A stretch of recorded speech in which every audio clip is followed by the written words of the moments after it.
What is up with it, y'all? It's Coffee back at it with some news. R.I.P.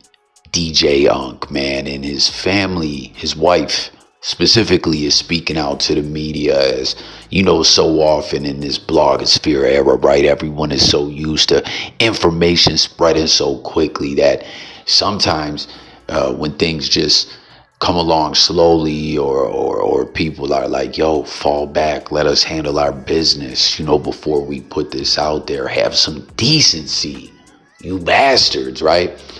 People just aren't making ish up. I mean, that's just human nature, period. Just always, you feel me? But it's just like with the news being what it is these days, in the blogosphere and social network and everything like that. It's like some people just can't fall back and relax worse than ever, and they'll get extra out with the rumors. And DJ Unk's wife is letting it be known like, yo, he died of a heart attack, she says, in his sleep on the 24th of January. She wants to clear up all the rumors, fuck out of here with these rumors. There was no D-rugs involved, as that just seems to be the go-to thing. A lot of times people just speculating or just running with narratives, just on some nasty speculation type ish, you know what I'm saying? And, it's like when people just DIE seemingly out of nowhere, people always want to throw that at the wall. Oh, they were D-rugged up. And I mean, sometimes, let's not cap, that can be what it is, and individuals try to clean it up. But DJ Unk's family, his wife, is saying, no, it's a heart attack. You know what I mean? More will come out, obviously, as tests and things like that, all take place and transpire and everything, man. But, she's saying, fluck out of here with them rumors. And comment your thoughts, guys. That's young to pass away. Born in 81. So I think he was turning 44 this year, I think in November. So he died at the young age of 43 of a heart attack, man. That's wild. Comment if you were a fan of DJ Unk. I haven't heard nothing from him in a minute, man, but I'm sure he was still dropping music, more than likely. Maybe not, I don't know. Comment if you were a fan of him, your thoughts. And everyone, as you get older, man, watch what you eat. Make sure you got a DOCTOR, that you TRUST, and you listen to them. You feel me? Like, a lot of people don't want to keep up with that type of stuff, man, but you got to get them tests done, and watch what you eat, and do a little light cardio or something like that. It ain't like you got to be a health nut, but you just got to be mindful of things as we age. R.I.P. DJ Unk. I think I didn't know, yo. I was looking at an interview from Un, and he said Puffy, he was supposed to be a part of the commission, yo. I had no idea, yo. Yeah, if you listen to West Beef, Big's record on Life After Death, he has like a whole little shout out before, like an intro to the record, where he kind of names all the members of the commission. So yeah, it was Puff, C's, Jay, me. He kind of says everybody's name. I think he said P. Diddy. So maybe it just went over your head at the time. And what was his plans for that, yo? What was on Biggie plans for the commission? I mean, it was really like in the infant stages when, before he passed, obviously. So we never really got to have like a sit down and discuss or decide what was going to be the direction of the music, or where we was going with that. But it definitely would have been dope. Yeah, that would have been hella dope, man. Just seeing you, Puffy, Biggie, and Jay-Z in one group, that would have been crazy, man. I agree. It would have definitely been hot. What's that going to be on Bad Boy, the group, or?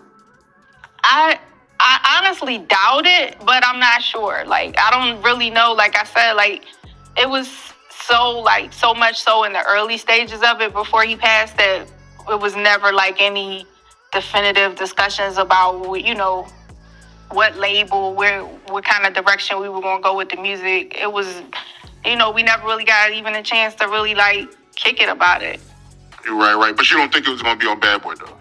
I doubt it, because by that point, Big already had his own label with Un, so he could have put it out on there. Who knows? Like, there's so many what ifs, you know what I mean? It's kind of hard to say. Yeah, that would have been dope, man. I mean, if you listen to Biggie and Jay on Brooklyn Finance and I Love the Dough, I mean, yeah, that would have been crazy seeing them both in one group, man, going back and forth lyrically, man. That would have been Yeah, they definitely brought the best out of each other, so it definitely would have been hot. Just seeing them both in one group, man, going back and forth lyrically, man. That would have been Yeah, they definitely brought the best out of each other, so it definitely would have been hot. So you guys hear Charlie Baltimore there. That's an Art of Dialogue interview that she did. And, she's speaking about the rap supergroup that never came to fruition, the Commission. And you heard her. I'm sure y'all know that, right? From the, the 10 Crack Commandments or What's Beef, right? Big has his whole... he names off the Commission, Uncle Paulie, Caesar Leo, what else? He names all the individuals. And, the Commission, Uncle Paulie, P. Diddy, Caesar Leo, De Niro, Charlie Baltimore, Iceberg Slim. That was going to be Jay-Z's persona, I believe. The Most Shady, Frankie Baby, obviously, that's Biggie's mafioso, King of New York, that alter ego and persona, Frank White, right? This would have been so lit. I mean, I concur with the Art of Dialogue dude so much. Like, I love seeing super groups and side projects and things like that happen where different artists collab, and there's instances a lot like that's what I like so much about Slaughterhouse, for instance, how all those rappers were rappers that were all dope, and they like Royce the 5'9", everyone knew him because of Eminem, like his own hard work as well. I don't mean just because of Eminem, I'm just saying Eminem ended up becoming what he is and all that, but these dudes were grinding, working hard together, you know what I mean? But they had their Bad Meets Evil collective or whatever, and a lot of people knew Royce like that. Solo wise, things didn't necessarily pan out the way they should for him, and then he links with Crooked Eye, someone else who was with Death Row in the Roll 2.0 right era, right, where it didn't really work out. Joel Ortiz, dude that had a bunch of deals, but no one never really put his project out. And of course, jump off Joe Beasy, and he had his dealings in the industry and stuff like that. And for them to come together in the way which they did was just dope, and I purely love seeing it happen. It just don't always happen that way. Hell, we know even Slaughterhouse, it felt like when they signed with Shady, it was like that was it, it was meant to be, and they had all those label problems and all that and shit. Just a couple of years ago, we saw two of the members get together and close the book on Slaughterhouse on their own for the people.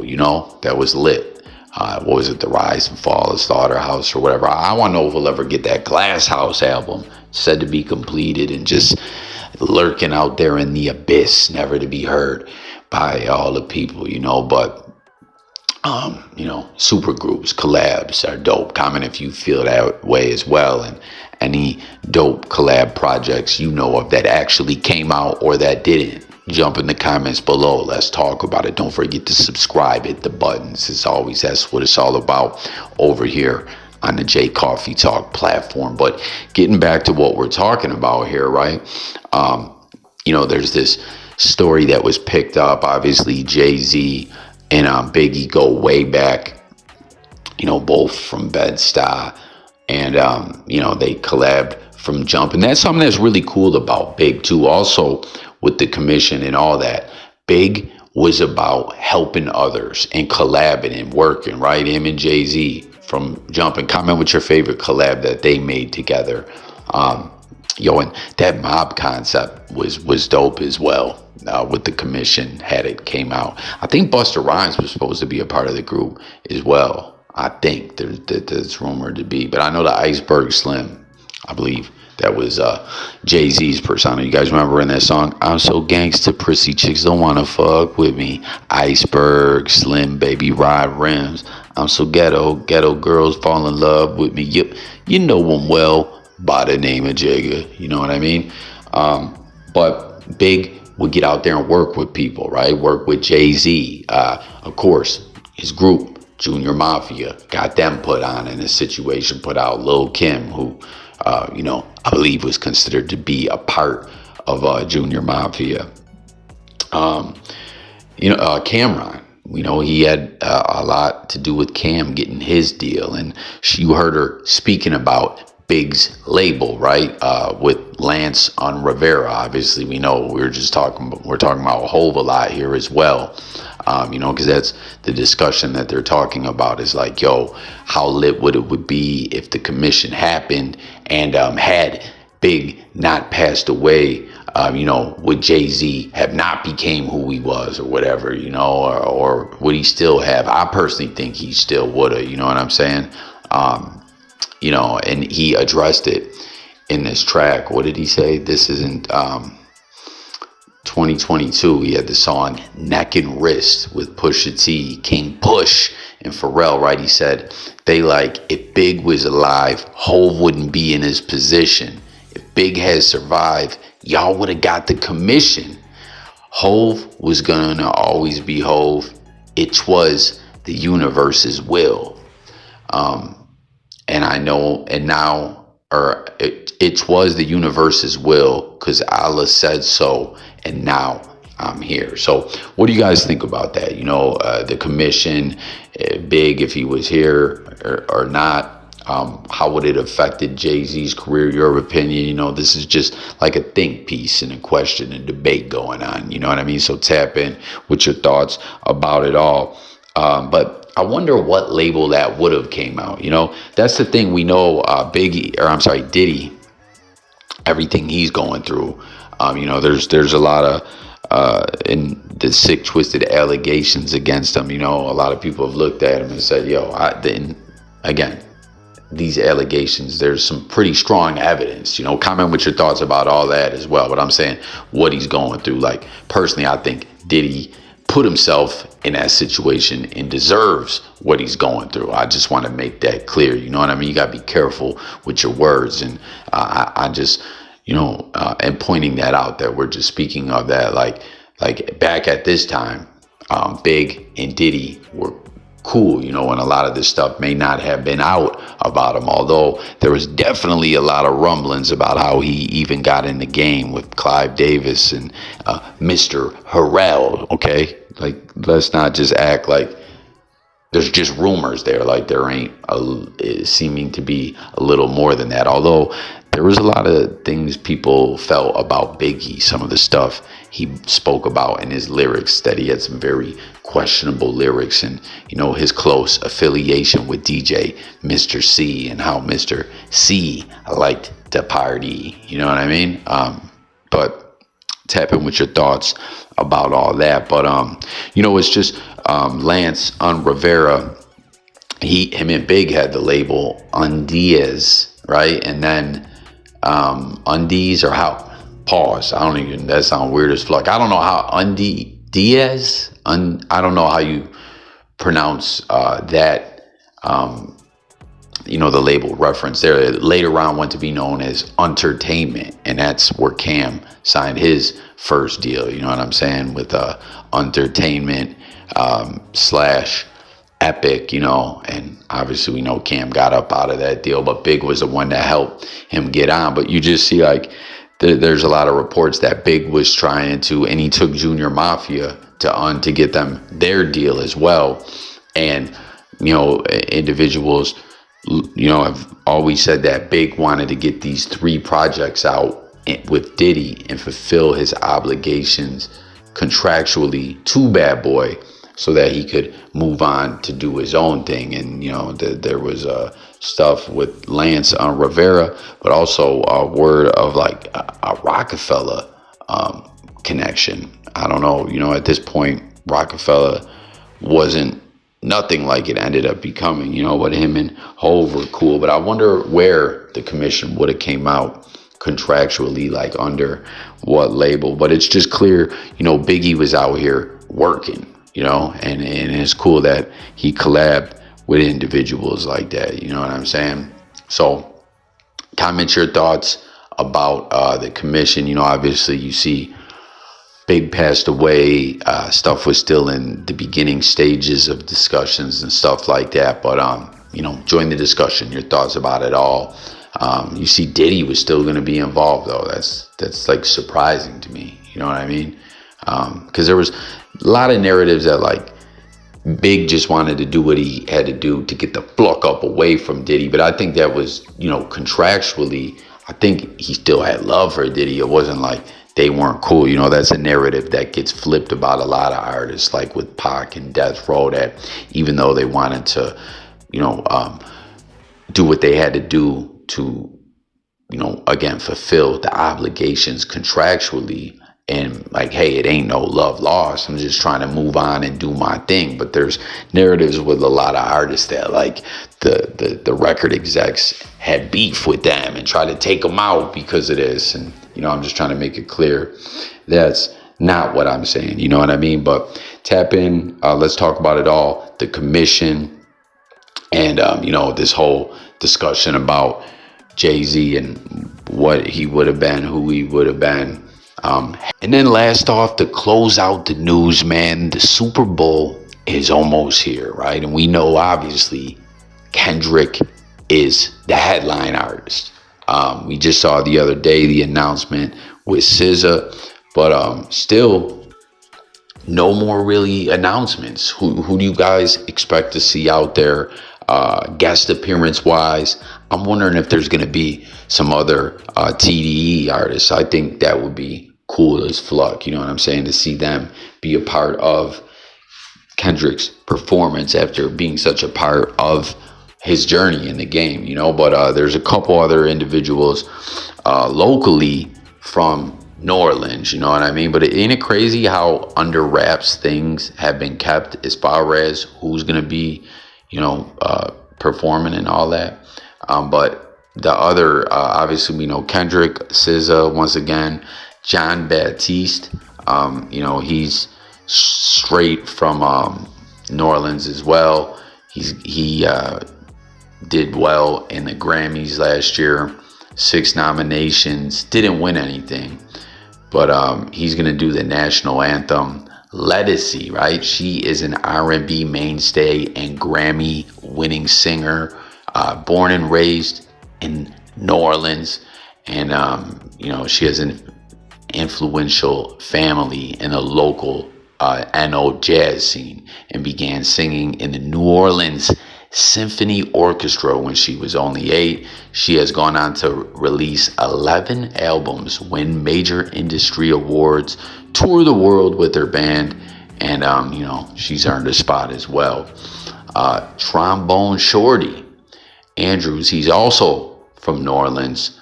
You know, he's toured the world, you know, as a trombonist, and has, you know, been performing since he came up as well. You know, another individual just like from New Orleans. This music thing is in their blood, and you know, he's always you know, doing stuff, I guess, locally with the city's annual jazz fest. He accompanied Bo Diddley at the jazz fest once, and he attended the New Orleans Center for Creative Arts with Baptiste. So those two artists are going to reunite at the Super Bowl.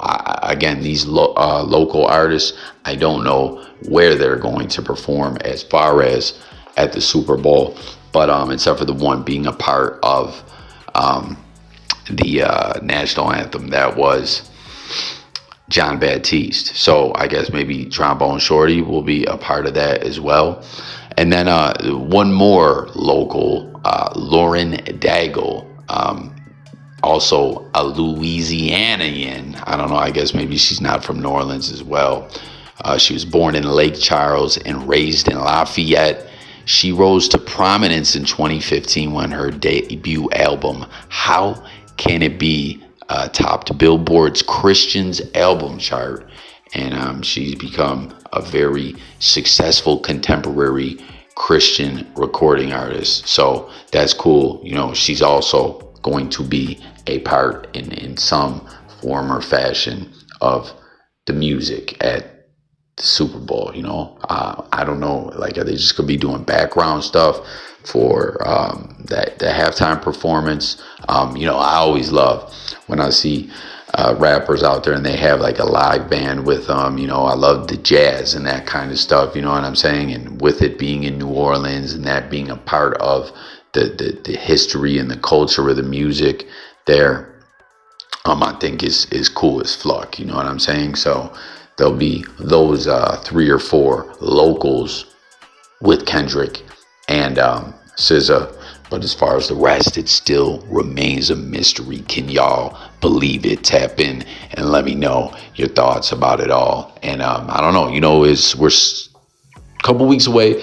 Maybe they'll do something slick and throw one more announcement out there about who is going to perform or something like that, you know, like the way they did it with SZA. I thought that was cool as fuck, you know what I'm saying? She caught Kendrick lacking with the Gatorade. You gotta love it, man. So that's gonna do it for the news. Tap in, let's talk about all these topics. Subscribe.